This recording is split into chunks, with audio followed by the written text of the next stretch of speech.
প্রিয়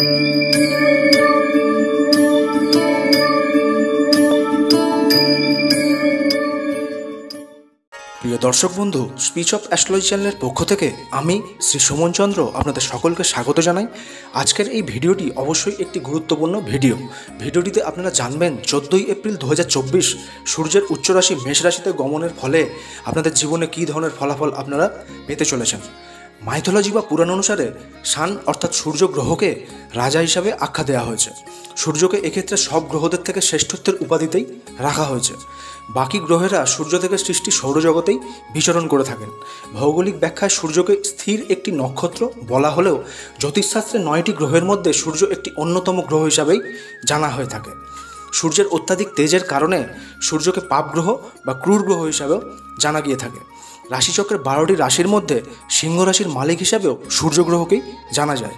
ন্যাচারালভাবে সূর্য রাজ্য, রাজনীতি, আভিজাত্য, নাম, যশ, সম্মান, খ্যাতি, প্রতিপত্তি কিংবা কোনো উচ্চপদস্থ সরকারি চাকুরির কারক গ্রহ হয়ে থাকেন। মানুষের দেহে সূর্যকে মাথা ও আত্মার কারক গ্রহ হিসাবেও জানা যায়। ব্যক্তিগত দিকে সূর্যকে একজন রাজকীয় ক্রূর ব্যক্তিত্বের মধ্যবয়সী যুবক হিসাবেও জানা গিয়ে থাকে।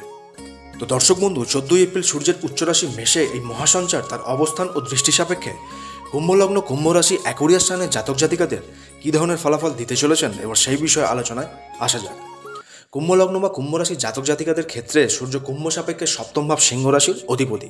সূর্য এক্ষেত্রে আপনার লগ্ন রাশি কুম্ভ থেকে শুধুমাত্র সপ্তমপতি হওয়ায় মারক গ্রহের ভূমিকা পালন করে থাকেন। তো 14 এপ্রিল আপনার মারক গ্রহ সূর্য লগ্ন রাশি কুম্ভ সাপেক্ষে তৃতীয় ভাব মেষ রাশিতে এসে উচ্চস্থ হচ্ছেন। সূর্য মারক হয় এক্ষেত্রে কিছু নেগেটিভ পরিস্থিতি অবশ্যই সৃষ্টি করবেন এবং সূর্যের সপ্তম দৃষ্টি আপনার নবম ভাব তুলা রাশিতেই প্রদান করবেন। এক্ষেত্রে কী ধরনের ফলাফল আপনি পেতে চলেছেন তা জানার আগে যদি চ্যানেলটিতে নতুন এসে থাকেন তাহলে অবশ্যই চ্যানেলটিকে সাবস্ক্রাইব করে বেল আইকনে প্রেস করতে ভুলবেন না। তো প্রথমেই জেনে নিন সূর্যের তৃতীয় ভাব উচ্চস্থ মেষে অবস্থানের ফলাফল। দর্শক বন্ধু, সূর্য আপনার জন্মছকে সপ্তমপতি মারক গ্রহ হয়ে যদি কেন্দ্র বা ত্রিকোণে থেকে থাকে তাহলে এই সময় আপনি অবশ্যই অশুভ ফলে ঘাটতি দেখবেন। আর তা না হয়ে যদি সূর্য আপনার জন্মছকে অশুভ অর্থাৎ ষষ্ঠ, অষ্টম কিংবা দ্বাদশে থেকে থাকে অথবা বলহীন অবস্থায় থাকে কিংবা রাহু অথবা শনি যুক্ত থাকে তাহলে এ সময় আপনারা অবশ্যই অশুভ ফলে বৃদ্ধি পেতে চলেছেন বলেই জানবেন। প্রথমেই আপনার দাম্পত্যের বিষয়ে বলবো, এ সময় আপনি অবশ্যই নিজের দাম্পত্য জীবনে ওয়াকিবল হবেন। কোনো কারণ ছাড়াই ঝগড়া, তর্ক বা বিবাদ থেকে এ সময় সাবধান হয়ে যাবেন। এ সময় আপনার স্বামী স্ত্রীর মধ্যে মতানৈক্য হওয়া, সম্পর্কের বাঁধন আলগা হওয়া কিংবা তৃতীয় ব্যক্তির অনুপ্রবেশ ইত্যাদি ঘটনা ঘটতে আপনি দেখতে পাবেন। এ সময় সূর্যের সাথে গুরু থাকায় যারা দাম্পত্যে লয়াল হবেন, ঝগড়া তর্ক এড়িয়ে চলবেন, তারাই কিন্তু এ সময় ভালো থাকবেন। যারা ব্যবসায়ী তারা এ সময় ব্যবসায় এফোর্টস দেওয়ার জন্য তৈরি থাকবেন। এ সময় ব্যবসার জন্য দৌড়ঝাঁপ আপনার হতে দেখা যাচ্ছে। কিছু সময় বৃথা আপনার যাত্রা হবে।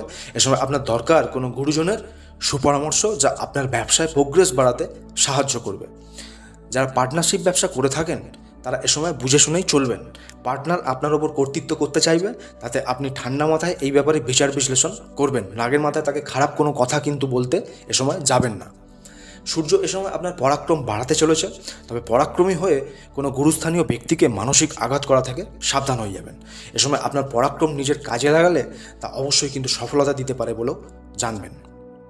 এ সময় আপনার ছোট ভাই বোনেদের সাথে মতানৈক্য থেকে দূরে থাকবেন। তারা আপনার উপর প্রভাব বিস্তার করতে পারে, এই বিষয়ে কিন্তু অবশ্যই খেয়াল রাখবেন। তাদেরকে বুদ্ধি দিয়ে আপনার নিজের কাজ আপনি এ সময় হাসিল করতে কিন্তু সক্ষম হবেন। এবার জেনে নিন সূর্যের সপ্তম দৃষ্টির ফলাফল।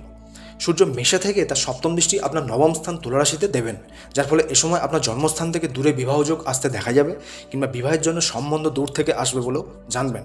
যারা জন্মস্থান থেকে দূরে ব্যবসা করে থাকেন তাদের ক্ষেত্রে এ সময় কিছুটা সফলতা আসতে দেখা যাবে। এছাড়াও যদি আপনি ইম্পোর্ট এক্সপোর্ট কিংবা বৈদেশিক ব্যবসা করে থাকেন তাহলে এ সময় ব্যবসা বৃদ্ধি হতেই দেখতে পাবেন। কুম্ভলগ্ন রাশির দর্শক বন্ধু, যদি এই সূর্য আপনার জন্মকালীন ছকে সপ্তমপতি মারক গ্রহ হয়ে ষষ্ঠে, অষ্টমে কিংবা দ্বাদশে থেকে থাকে তাহলে এ সময় তৃতীয় সূর্যের উচ্চস্থ হওয়াতেও ব্যবসা, দাম্পত্য ইত্যাদি ব্যাপারে শুভ ফলে আপনি ঘাটতি কিন্তু অবশ্যই দেখতে পাবেন। তো এক্ষেত্রে প্রতিকার হিসাবে প্রতিদিন ভগবান সূর্যদেবের সামনে জল অর্ঘ্য প্রদান করুন। এর সাথে ভগবান নারায়ণের পূজা ও নিজ গৃহে সত্যনারায়ণের ব্রত এ মাসে পালন করতে পারেন। গেরুয়া বর্ণের সিঁদুর আপনি হনুমানজির চরণে দিতে পারেন। বৃদ্ধাশ্রমে বৃদ্ধ বা বৃদ্ধাদের কিছু সাহায্য করতে পারেন। এছাড়া কোনো দুস্থ মানুষকে গম, আটা কিংবা কাঠের কোনো বস্তু দান করলে আপনার অশুভ ফলে অবশ্যই ঘাটতি আপনি লক্ষ্য করতে পারবেন। তো দর্শক বন্ধু, ভিডিওটি ভালো লাগলে অবশ্যই চ্যানেলটি সাবস্ক্রাইব করতে ভুলবেন না এবং এই ধরনের ভিডিও আরও দেখার জন্য চ্যানেলটির বেল আইকনে প্রেস করে পাশে থাকবেন। দেখা হচ্ছে পরের ভিডিওতে। সকলে ভালো থাকবেন, সুস্থ থাকবেন। ধন্যবাদ।